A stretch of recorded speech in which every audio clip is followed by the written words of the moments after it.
Crude oil, or petroleum, is a flammable liquid consisting of a complex mixture of hydrocarbons of various molecular weights that is found in geological formations beneath the surface of the Earth.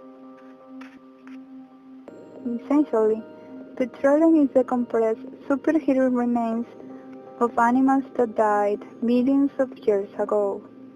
Yet this fossil fuel is essential to sustaining our society and our industry. Without it, mankind would fall back into pre-industrial revolution times. Petroleum is all around us. 90% of all chemicals used in our industry are made from petroleum, and more than half of the world's primary energy needs a fuel lines. And this fossil fuel has quite a journey, from the time it is pulled up out of the ground to the time it is sold as a product. In this documentary, we will take you on the journey. We will take you on a tour of the petroleum industry. This is the Earth. It's really, really big. It has a total circumference of 40,000 kilometers at the equator, at the surface area of 510 million kilometers squared, and the vast majority of petroleum is found underground. So how on earth do we find it in order to extract it? Geologists can use a variety of different methods to locate oil even when it resides deep beneath the surface. The most common method of locating oil is via seismic surveys. Essentially, geologists use a variety of different tools to meet sound waves, which then delve into the Earth's crust, some of which bounce back to the surface. A computer can then interpret these sound waves and create a detailed three-dimensional image of the various geological formations beneath its surface, thus providing the approximate location and amount of oil in any given oil reservoir. If the oil is one extracted, we then go on the next stage of the petroleum industry, drilling. Before the oil can be extracted from the reservoir, a well must first be drilled. This well is created during the second stage of the petroleum industry, drilling. In order to carry out our drilling operations, a temporary drilling rig is constructed. The large rig allows for a pulling system that can support a long drilling pipe attached to the drill bit. A turntable turns the Kelly, which is attached to the drill pipe, to allow the drill bit to drill. As the drill bit proceeds underground, drilling fluids pump down through the drill. As the drill bit plumbs deep underground, drilling fluids pumping down through the drill pipe to wash the rock curing out. The resulting mud returns to the surface and passed through a shale shaker. We remove any unwanted soiling from the mud.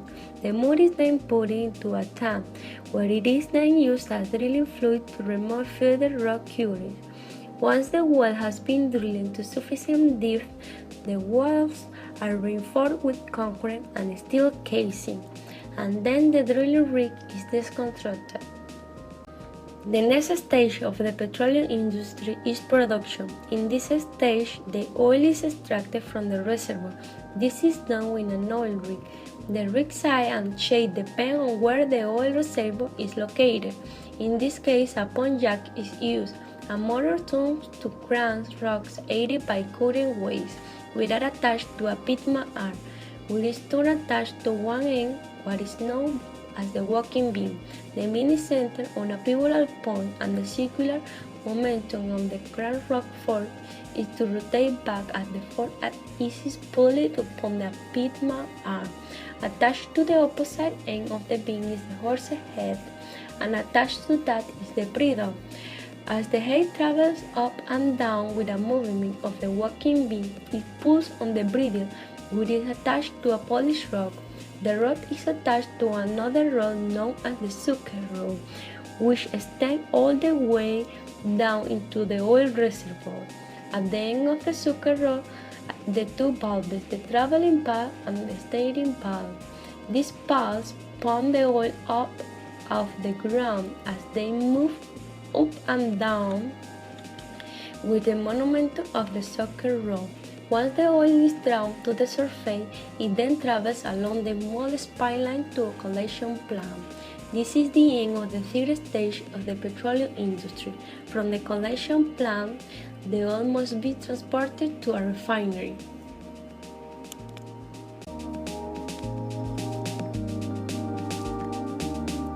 The fourth stage of the petroleum industry is transportation. In this stage, the petroleum is transported from the production site. This can be done in several ways, by road, rail, sea, or pipeline. Pipelines can be thousands of meters long and are typically made from steel with an average diameter of anywhere between 10 to 120 centimeters. The oil is kept in a constant motion by regular pump stations along the pipeline. Flux an average speed of the 6 meters a second. The oil final destination is the refinery, but the last stage of the petroleum industry takes place. The last stage of the petroleum industry is the refinery. Petroleum essentially is usually naturalistic, was valuable and useful at the various compounds that make it up. These compounds all have different molecular weights and therefore have different boiling points. Petroleum companies state of the different boiling points and use them in order to separate the different components. In order to do this, the petroleum is both heated temperatures as high as 600 degrees Celsius by popping it through a furnace. The resulting petroleum gas is divided into what's known fractionary time, or distillation column. As the gas passes out the door, different compounds contain different grids. A series of body cavities prevent the oil from falling down on them. The petroleum is then pumped out through pipes for furnace refining, just as the removal also for industrial aviation use. Sometimes the heavier elements of petroleum are broken down into lighter, useful compounds using cocoa hydrocarbons. The major products resulting from petroleum refining are liquid petroleum gas, gasoline, naphtha, kerosene, diesel fuels, fuel oils, lubricant oils, paraffin wax, bitumen, and petroleum coke. These products are then used in everyday life to power than cars.